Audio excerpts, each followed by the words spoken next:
നമുക്ക് ഈ തിങ്കളാഴ്ച മുതൽ ഞായറാഴ്ച വരെയുള്ള ഈ ആഴ്ച നമുക്കൊന്ന് പ്ലാൻ ചെയ്താലോ? ഫസ്റ്റ് നമുക്ക് ചെയ്യേണ്ട കാര്യം എന്ത് തന്നെയാണ്? മീൽ പ്ലാനിങ് ആണ് അല്ലേ? ബ്രേക്ക്ഫാസ്റ്റും ലഞ്ചും എന്തൊക്കെയാണ് എന്നൊരു പ്ലാനിങ് ഉണ്ടാക്കി കഴിഞ്ഞാൽ നമുക്ക് ഒന്നുകൂടി നമുക്ക് നെക്സ്റ്റ് വീക്ക് ഭംഗിയായിട്ട് കൊണ്ടു നടക്കാൻ പറ്റും അല്ലേ? അപ്പോൾ നമ്മൾ ആദ്യത്തെ ദിവസം മുതൽ തന്നെ മൺഡേ നാളെ എന്തുണ്ടാക്കണം എന്നൊരു പ്ലാൻ ഇട്ടു. പുട്ട് കടലയാണ് ഞാൻ ബ്രേക്ക്ഫാസ്റ്റിന് ഉദ്ദേശിച്ചിരിക്കുന്നത്. പിന്നെ ലഞ്ചിനായിട്ട് ചിക്കൻ കറിയും കായ ഉപ്പേരിയും ഉണ്ടാക്കാം എന്നാണ് കരുതിയിരിക്കുന്നത്. അപ്പോൾ എന്താണെന്ന് വെച്ച് കഴിഞ്ഞാൽ ചിക്കൻ കറി ബാക്കി ഉണ്ടാവും. അപ്പോൾ അത് മറ്റന്നാൾ, അതായത് ട്യൂസ്ഡേയിലത്തെ ബ്രേക്ക്ഫാസ്റ്റ് ചെയ്യുമ്പോൾ നമ്മൾ എന്താ പ്ലാൻ ഇട്ടത്? ചപ്പാത്തി ഉണ്ടാക്കാം. കാരണം ചിക്കൻ കറി ഉണ്ടല്ലോ, കറിക്ക് സമയം കളയണ്ട, അപ്പോൾ ചപ്പാത്തി ഉണ്ടാക്കാം. പിന്നെ പയറ് മാണി ഉപ്പേരി, ഫിഷ് കറി ഉണ്ടാക്കണം. അപ്പോൾ ഫിഷ് കറി ഉണ്ടാക്കുന്ന അന്ന് ഫിഷ് ഫ്രൈ ചെയ്യണ്ട. ഫ്രൈ ചെയ്യാനായിട്ടുള്ളത് മുളക് തേച്ച് ഫ്രിഡ്ജിൽ വെക്കാം എന്ന് കരുതുന്നു.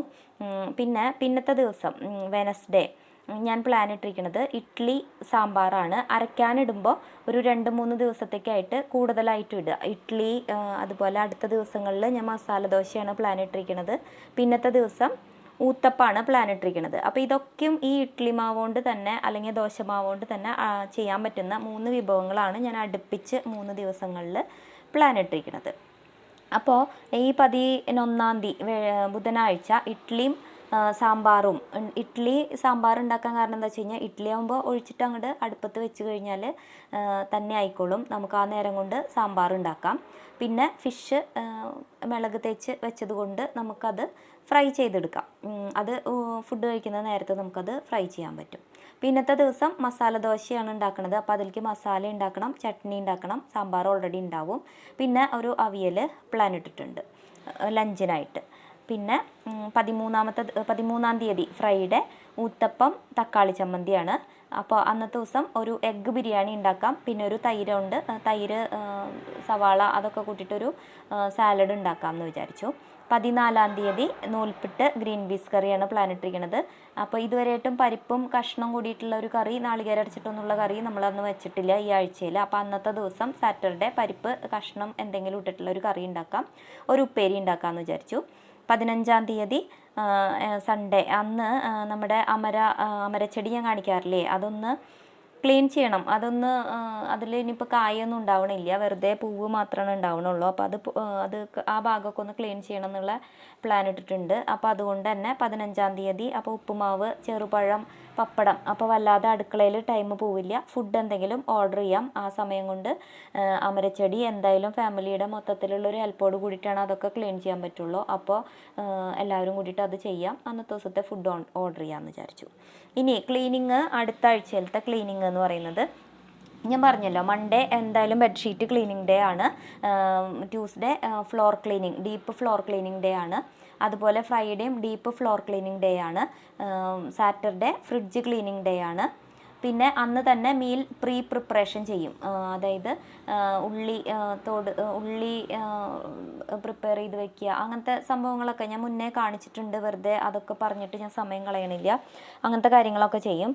ഇനിയിപ്പോൾ ഡെയിലി അപ്പോൾ ഞാൻ എന്താ വെച്ച് കഴിഞ്ഞാൽ ഈ ആഴ്ചയിൽ ക്ലീനിങ്ങിൻ്റെ കാര്യം ഒന്ന് ഫ്രീ ടൈം കിട്ടുന്ന തരത്തിൽ ഒന്നുകൂടി ഡീപ്പ് ക്ലീനിങ് ചെയ്യണം എന്നുള്ള പ്ലാനിലാണ്. അപ്പോൾ ഓരോ ദിവസം ഓരോ റൂം ക്ലീൻ ചെയ്യാം എന്നുള്ള, എല്ലാ ദിവസവും ഞാൻ അടിച്ചുവാരി തുടയ്ക്കുമെന്ന് ഞാൻ പറയാറുണ്ടല്ലോ. അതായത് ഫ്ലോർ ക്ലീനിങ് ഡെയിലി എനിക്ക് വേണം. ഞങ്ങളുടെ വീട് റോഡ് സൈഡാണ്, അതുകൊണ്ട് പൊടി ഉണ്ടായിരിക്കും. അപ്പോൾ എന്തായാലും ഫ്ലോർ ക്ലീനിങ് എനിക്ക് നിർബന്ധമാണ്, മസ്റ്റാണ്. അതുപോലെ ഡെയിലി ഒരു ലോണ്ട്രി നമ്മൾ സെറ്റ് ചെയ്തിട്ട് പോകുന്നുണ്ട്.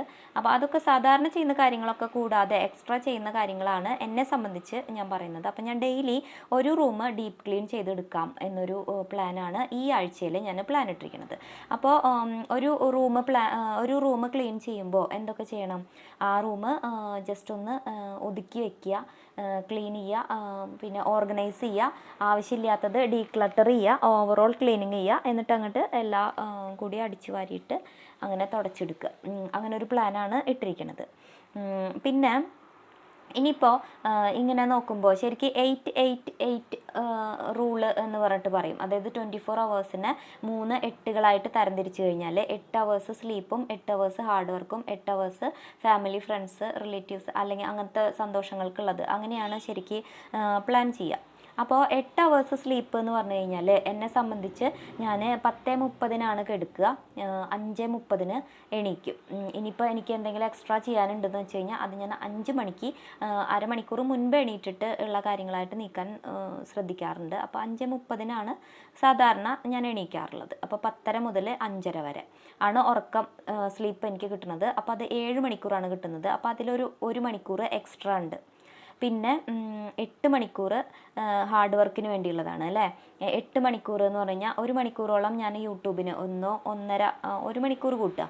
പിന്നെ ട്യൂഷനിൽ ഞാനൊരു 4 മണിക്കൂർ സ്പെൻഡ് ചെയ്യും. പിന്നെ സെൽഫ് കെയറിന് ഞാൻ എഴുതി വെച്ചിരിക്കുന്നത് എന്താണെന്ന് വെച്ച് കഴിഞ്ഞാൽ ഫുഡ് കഴിക്കുന്ന ടൈം, നമ്മുടേതായിട്ടുള്ള ബാത്റൂം, അങ്ങനത്തെ കാര്യങ്ങളൊക്കെ, അങ്ങനെ ഓരോ കാര്യങ്ങൾക്കും വേണ്ടിയിട്ടാണ് ഒരു 2 അവേഴ്സ് നമുക്ക് വേണ്ടിയിട്ട് നമ്മൾ സ്പെൻഡ് ചെയ്യണത്. അപ്പോഴും അവിടെയും ആ 8 അവേഴ്സ് ഹാർഡ് വർക്ക് എന്ന് പറയുന്നിടത്തും നമുക്കൊരു 1 അവർ എക്സ്ട്രാ കിട്ടുന്നുണ്ട്. പിന്നെ ഇനി 8 അവർ ഫ്രണ്ട്സിനും ഫാമിലിക്കും എന്ന് പറഞ്ഞു. അപ്പോൾ നമ്മുടെ ഫാമിലിക്ക് വേണ്ടിയിട്ട് നമ്മൾ ടൈം സ്പെൻഡ് ചെയ്യേണ്ട ഏറ്റവും പ്രധാനപ്പെട്ട സ്ഥലം കിച്ചൺ തന്നെയാണ് അല്ലേ. അപ്പോൾ ഒരു 2 മണിക്കൂർ കിച്ചണിൽ സ്പെൻഡ് ചെയ്യണ തരത്തിലാണ് നമ്മൾ പ്രിപ്പറേഷൻ ചെയ്ത് വെക്കണത്. അതുകൊണ്ട് തന്നെ 2 മണിക്കൂർ കിച്ചണിൽ വിടും.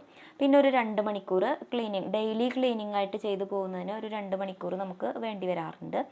അവിടെയും നമുക്കൊരു 4 അവേഴ്സ് ഫ്രീ ആയിട്ട് കിട്ടുന്നുണ്ട്. അപ്പോൾ അങ്ങനെ ടോട്ടൽ എനിക്ക് 4, 1 അങ്ങനെ 6 മണിക്കൂറോളം ഫ്രീ ആയിട്ട് കിട്ടുന്നുണ്ട്. ഈ 6 മണിക്കൂർ എനിക്ക് സ്വന്തമായിട്ട് കിട്ടുന്ന സമയമാണ്. ആ സമയത്തിന് എനിക്ക് എന്തിനു വേണമെച്ചാലും ഉപയോഗിക്കാം. റീഡിങ്, ബുക്ക് വായിക്കാൻ വേണ്ടിയിട്ട് ഉപയോഗിക്കാം. ഡാൻസ് പ്രാക്ടീസ് ചെയ്യണമെങ്കിൽ എനിക്ക് അതിനുള്ള ടൈം ആ മണിക്കൂറുകൾ ഈ 6 അവേഴ്സിൽ എനിക്ക് കണ്ടെത്താം. പിന്നെ ജേർണലിങ് മീൻസ് ഞാൻ പറഞ്ഞല്ലോ, ഞാൻ ഡെയിലി നമ്മൾ എന്ത് ചെയ്യും, ജേർണലിങ് എഴുതാറുണ്ട്. അതുപോലെ ഗ്രാറ്റിറ്റ്യൂഡ് ജേർണലിങ് ചെയ്യാറുണ്ട്. ഇന്നുണ്ടായിട്ടുള്ള എല്ലാ സംഭവങ്ങൾക്കും ഗ്രാറ്റിറ്റ്യൂഡ് എഴുതാനിരിക്കാറുണ്ട്. അത് എപ്പോഴൊക്കെയാണോ തോന്നുന്നത് അപ്പോഴൊക്കെ വന്നിട്ട് ഞാൻ അതിൽ ഗ്രാറ്റിറ്റ്യൂഡ് എഴുതി വയ്ക്കും. ഇപ്പോൾ എന്താണെന്ന് വെച്ച് കഴിഞ്ഞാലും അപ്പോൾ എനിക്ക് അതിനൊരു നന്ദി തോന്നിക്കഴിഞ്ഞാൽ ഞാനത് എഴുതി വയ്ക്കും. പിന്നെ നമുക്ക് ഇതിൻ്റെ ഇടയിൽ തന്നെ പ്രിപ്പറേഷനുകൾ നമുക്ക് ചെയ്യാനുള്ള സമയം കിട്ടും. ഓക്കെ, ഇതിനൊക്കെ കൂടിയിട്ടൊരു 6 മണിക്കൂറോളം നമുക്ക് കിട്ടും. ഇനിയിപ്പോൾ റെസ്റ്റ് എടുക്കണം എന്ന് തോന്നിക്കഴിഞ്ഞാൽ റെസ്റ്റ് എടുക്കാനും നമുക്ക് ഈ 6 മണിക്കൂറിൻ്റെ ഉള്ളിൽ ഏതെങ്കിലും കുറച്ച് സമയം നമുക്ക് റെസ്റ്റ് എടുക്കാനും സാധിക്കും. ഓക്കെ, ഇങ്ങനെ നമുക്ക് വേണ്ടിയിട്ട് കിട്ടുന്ന ആ സമയത്ത് വേണം നമുക്ക് വേണ്ടി ഉള്ള കാര്യങ്ങൾ ചെയ്യാനായിട്ട്. എന്തെങ്കിലുമൊക്കെ സെൽഫായിട്ട് സന്തോഷത്തോട് കൂടിയിട്ട് ഇരിക്കാൻ വേണ്ടിയിട്ട് എന്തും ചെയ്യാം. ചിലവർക്ക് ഞാൻ പറഞ്ഞല്ലോ, ചിലവർക്ക് ചിത്രം വരയ്ക്കുന്നതിലായിരിക്കും സന്തോഷം. ചിലവർക്ക് പ്ലാനിങ്സ് ചെയ്തിട്ട് അത് ഫുൾഫിൽ ചെയ്യുമ്പോൾ കിട്ടുന്ന ഒരു സാറ്റിസ്ഫാക്ഷൻ ഉണ്ടായിരിക്കാം. ചിലവർക്ക് കുട്ടികളുടെ കാര്യങ്ങൾ ചെയ്യുമ്പോൾ അല്ലെങ്കിൽ കുട്ടികൾക്ക് വേണ്ടി എന്തെങ്കിലുമൊക്കെ ചെയ്തു കൊടുക്കുമ്പോൾ സാറ്റിസ്ഫാക്ഷൻ കിട്ടുന്നവരായിരിക്കാം.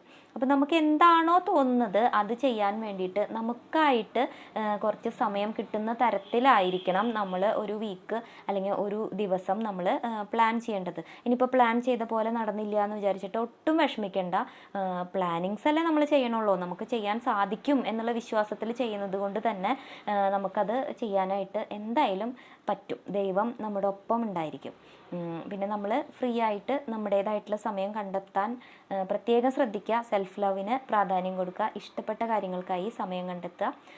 ഫാമിലിയുടെ കാര്യങ്ങൾക്കും പ്രാധാന്യം കൊടുക്കുക. ക്ലീനിങ്ങും പ്രാധാന്യം കൊടുക്കുക. അവരവരുടെ വരുമാനദായകത്തിനും വരുമാനം ലഭിക്കുന്ന സ്രോതസ്സിനും ഇമ്പോർട്ടൻസ് കൊടുക്കുക. എല്ലാം കൊണ്ടും ഒരു വീട്ടമ്മ 100% നല്ല സന്തോഷത്തോടെ ഇരിക്കുക. Okay, thank you.